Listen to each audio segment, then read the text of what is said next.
The rain tapped lightly against the cracked windshield of Aaron Mallory's rusted sedan as he parked at the edge of the abandoned logging town.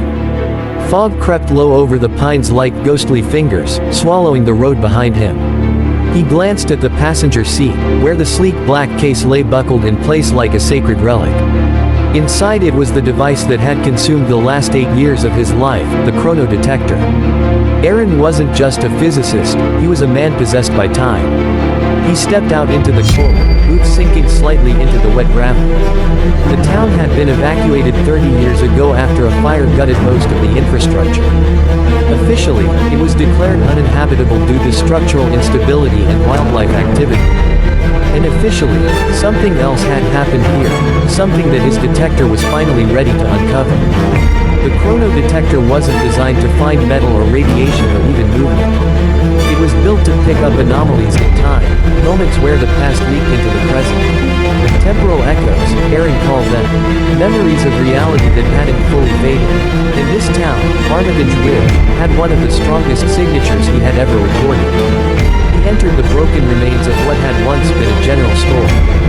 Moldy shelves still held empty cans, and faded price tags fluttered on rusted wires.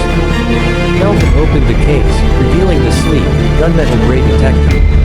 It resembled a cross between an old-school Geiger counter and a modern scanner, complete with a rotating dial, a holographic display, and 3 antennae that adjusted automatically as it calibrated to the surroundings. Aaron powered it on. The device hummed softly, lights flickering blue, then green. Calibrating temporal field, he whispered. The detector chirped, and the display lit up with swirling lines, like the tracks of invisible insects across glass. A weak signal pulsed toward the rear of the store, leading through a collapsed doorway into darkness. He followed. The hallway was blackened by soot, the walls scorched but still standing.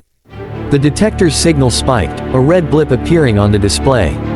Temporal bleed detected, 3.4 micro drifts.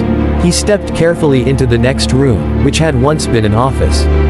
And then, without warning, the world shifted. The charred walls flickered. For a fraction of a second, they were whole. The desk reassembled itself, papers fluttering across it as if caught in a breeze. A figure sat there, a woman, late 30s, hair tied back, scribbling in a ledger. Then she was gone. Aaron's breath caught in his throat. He checked the detector. The readings spiked again, 6.7 micro drifts. This was stronger than anything he'd seen in controlled environments. These weren't just residual energies.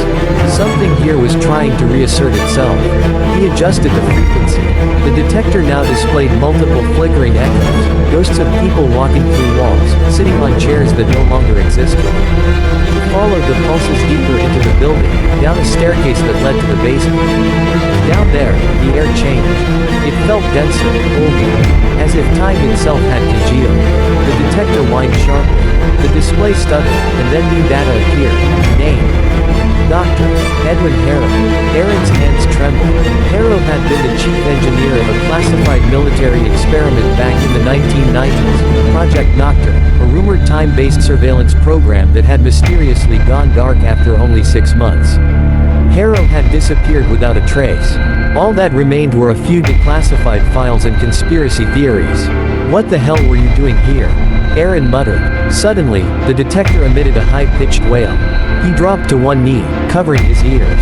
The screen flashed a warning.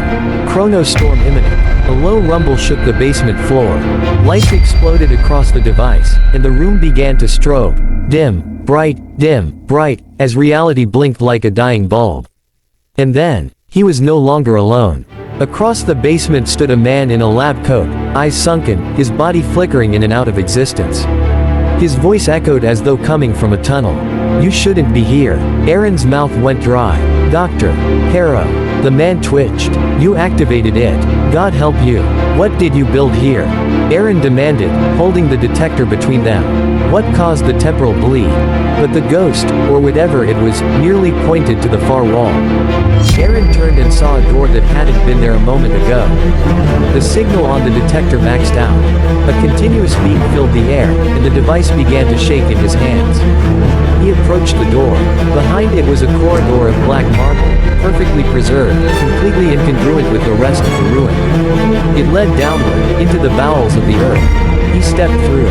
The instant he crossed the threshold, gravity changed. His stomach lurched, the air thickened with static, and his thoughts grew sluggish, like he was thinking underwater. The walls here weren't just stone, they were humming with power. Time was wrong down here. Halfway down the corridor, the detector suddenly shut off.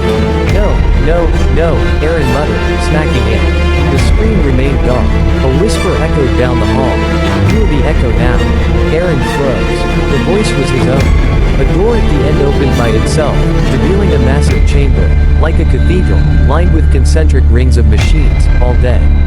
At the center was a sphere, floating 3 feet above a pedestal, its surface shimmering like oil on water. The chrono core. He had found it. According to the Project Nocturne files, the chrono core was meant to record time the way cameras recorded light, storing history in perfect detail.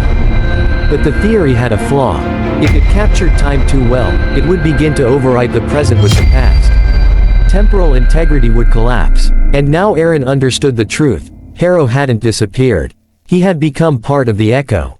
Aaron approached the sphere. The closer he got, the more memories flickered around him, not his own, but the town's. Children laughing, alarms wailing, fire roaring, reality bent around the core like glass near a flame. He reached out and touched it, and the world shattered.